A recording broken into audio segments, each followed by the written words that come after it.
बिना धुएं की रहस्यमयी आग से जन्मा जिन्न एक ऐसी अदृश्य सृष्टि है जो हमारी नजरों से छिपी रहती है। वे हमारे जैसे ही जन्म लेते हैं, पलते बढ़ते हैं, भावनाओं को महसूस करते हैं और मृत्यु को भी गले लगाते हैं, लेकिन उनकी दुनिया हमारे समझ के परे है। एक अनजाना रहस्यमयी अंधेरा जो हमारी कल्पना को चुनौती देता है। लोक कथाओं और कहानियों के अलावा हम उनके बारे में क्या जानते हैं? जरा सोचिए, अगर एक जिन्न खुद सामने आकर अपनी दुनिया के रहस्यमयी दरवाजे खोल दे तो। मिस्र के पत्रकार मोहम्मद ईसा दाऊद ने ऐसा ही एक दावा किया था। उन्होंने कहा कि उन्होंने एक जिन्न से आमने सामने मुलाकात की और उसका साक्षात्कार लिया। इस अलौकिक अनुभव को उन्होंने अपनी किताब ह्यूर सहाफ़ी में दर्ज किया, जिसे बाद में इंडोनेशियाई और मलय भाषा में डैंगन जिन्न मुस्लिम के नाम से अनुवादित किया गया। लेकिन क्या इस जिन्न की हर बात पर यकीन किया जा सकता है? कुछ बातें कुरान और हदीस से मेल खाती हैं, जो इस बातचीत को एक विश्वसनीयता देती हैं। लेकिन यह दुनिया हमारी आंखों की सीमा से परे है। इस साक्षात्कार की सत्यता मानव जांच से बाहर है। फिर भी आइए इस रहस्यमयी मुलाकात की गहराई में गोता लगाए, जहां एक अनजान जिन्न हमारे सामने अपनी दुनिया के डरावने और मंत्रमुग्ध कर देने वाले रहस्य खोलेगा। एक अंधेरी निस्तब्ध रात, मोहम्मद ईसा दाऊद का दिल तेजी से धड़क रहा था। उनके सामने थी एक अदृश्य मौजूदगी, एक ऐसी शक्ति जो हवा में सांस ले रही थी। हिम्मत जुटाकर उन्होंने सवाल फेंका, आप कौन हैं? मेरा नाम है इब्ने कुंजुर। मैं भारत के बॉम्बे की प्राचीन छायादार गलियों से आया हूँ। ईसा ने जिज्ञासा और एक अजीब डर के मिश्रण के साथ पूछा, आपकी उम्र कितनी है? मैं अभी युवा हूँ। इंसानों की गिनती में मेरी उम्र 15 या 17 साल के किशोर जैसी है। ईसा ने जल्दी से कहा, नहीं, मेरा मतलब है जिन्हों के सालों में आपकी उम्र कितनी है? इब्ने कुंजुर की आवाज में एक रहस्यमयी हंसी गूंजी। मेरी उम्र है 180 साल। जिन्हों की दुनिया में ये बस बचपन है। ईसा ने हैरानी से पूछा, क्या आपके पिता अभी भी जीवित हैं? आवाज अब गहरी और गंभीर हो गई। नहीं, मेरे पिताहुड़ एक भयंकर शक्ति की लड़ाई में मारे गए। उनकी उम्र थी 950 साल। मेरे दादा, वे आकाश के रहस्यमयी स्वर सुनने की कोशिश करते समय जलती आग की चपेट में आकर मरे।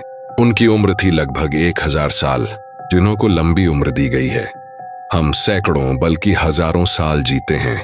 हमारे बीच कुछ जिन्न 3000, 4000, यहाँ तक कि 7000 साल पुराने हैं। और इब्लीस जैसे प्राचीन जिन्न और उनके 5 बच्चे, वे सृष्टि के शुरुआती दिनों से जीवित हैं। ईसा ने अविश्वास में कहा, हजारों साल? इब्ने कुंजुर की आवाज में गर्व झलका। हाँ, हम समय के साक्षी हैं। इंसानों की कल्पना से परे हमारा वजूद। इब्ने कुंजुर के दादा की मृत्यु की कहानी कुरान से मेल खाती है। सूरह अल जिन्न में अल्लाह कहते हैं कि नबी मोहम्मद सल्लल्लाहु अलैहि वसल्लम के आने से पहले जिन्न आकाश से जानकारी चुराते थे, लेकिन उनके आगमन के बाद उन पर जलती आग की शिखाएं फेंकी गईं।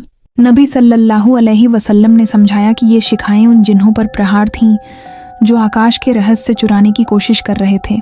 कुरान और हदीस में जिन्हों की सटीक उम्र का जिक्र नहीं है, लेकिन कई घटनाएं इस बात की पुष्टि करती हैं कि उनकी उम्र असाधारण रूप से लंबी होती है। मिसाल के तौर पर शैतान, जो एक जिन्न है, वह आदम अलैहिस्सलाम की सृष्टि से भी पहले से मौजूद था। एक और घटना में उमर बिन अब्दुल अजीज ने एक मरे हुए सांप को देखा, जो असल में एक जिन्न था, जो नबी की कुरान की तिलावत सुनने आया था। ये सारी बातें बताती हैं कि जिन्हों की उम्र इंसानों से कहीं ज्यादा लंबी होती है। ईसा दाऊद की किताब में इब्ने कुंजुर की एक और जादुई बात दर्ज है।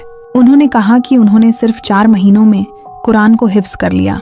इस उपलब्धि पर उन्हें बहुत गर्व था, क्योंकि उनकी कौम के ज्यादातर लोग इतने कम समय में ऐसा नहीं कर पाते।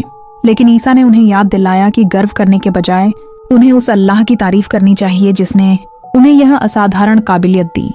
इब्ने कुंजुर शर्मिंदा हो गए और तुरंत इस्तिगफार मांगा। ईसा ने पूछा, दुनिया की सबसे पुरानी भाषा कौन सी है? इब्ने कुंजुर की आवाज में प्राचीन ज्ञान की गूंज थी। मेरे पुरखे जो आकाश के गुप्त स्वर सुनने के लिए अल्लाह के गुस्से का शिकार हुए, उन्होंने बताया, अरबी ही सबसे पुरानी भाषा है। यह विश्वास हमारी दुनिया में पीढ़ी दर पीढ़ी सम्मानित है।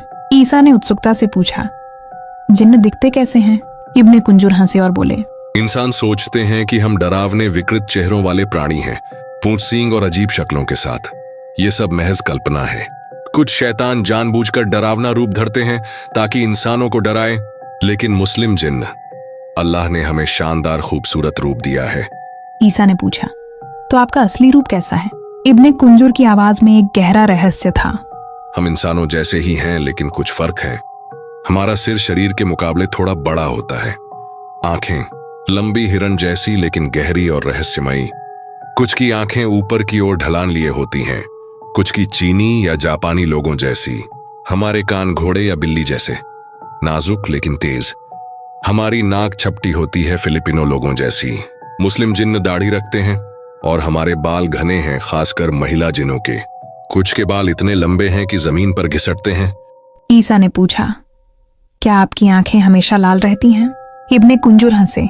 नहीं, हमारी आंखें काली पीली भूरी इंसानों जैसी ही होती हैं, लेकिन कभी कभी हमारी आंखों से लाल रंग की सूक्ष्म किरणें निकलती हैं जो इंसानों को डराती हैं। लेकिन यह डरावना नहीं, यह एक अजीब खूबसूरती है। ईसा ने पूछा, आपके हाथ पैर कैसे हैं? इब्ने कुंजुर बोले, हमारी बाहें और उंगलियां लंबी हैं, नाखून तेज। हमारी हड्डियां बड़ी हैं, लेकिन हम असाधारण रूप से लचीले हैं। हमारे अंग इंसानों जैसे ही काम करते हैं, लेकिन हमें सांस लेने के लिए कम ऑक्सीजन चाहिए। हमारा पाचन तंत्र, हम जो खाते हैं वह घने भाप की तरह निकलता है। हमारा मूत्र एक शक्तिशाली गैस जो हल्की और झरने जैसी है। यह विवरण हदीस से मेल खाता है। सही बुखारी और मुस्लिम में दर्ज है कि शैतान कभी कभी सोते हुए इंसान के कान में मूत्र करता है अगर वह सोने से पहले अल्लाह का नाम न ले। ईसा ने पूछा, क्या आपके सींग होते हैं? इब्ने कुंजुर हंसे। हाँ, हर जिन्न के 2 सींग होते हैं, लेकिन ये छोटे हैं, अरबी अक्षर नून जैसे। इब्लीस के सींग उसके शरीर के मुकाबले बड़े हैं, क्योंकि वह प्राचीन है। नबी सल्लल्लाहु अलैहि वसल्लम ने कहा कि सूर्योदय और सूर्यास्त के समय सूरज शैतान के सींगों के बीच होता है, इसलिए इन समयों में नमाज पढ़ना मना है। ईसा ने पूछा, जिन्न कहाँ रहते हैं? इब्ने कुंजुर की आवाज में एक गहरा रहस्य था। हमने महासागरों की गहराइयों में, नदियों के तल में शहर बसाए हैं। गुफाएं, रेगिस्तान, पहाड़, जंगल, ये हमारे ठिकाने हैं। कुछ जिन्न इंसानों के घरों की छतों पर, खाली कमरों में, बरामदों में रहते हैं। शैतान बाथरूम की नालियों में छिपते हैं।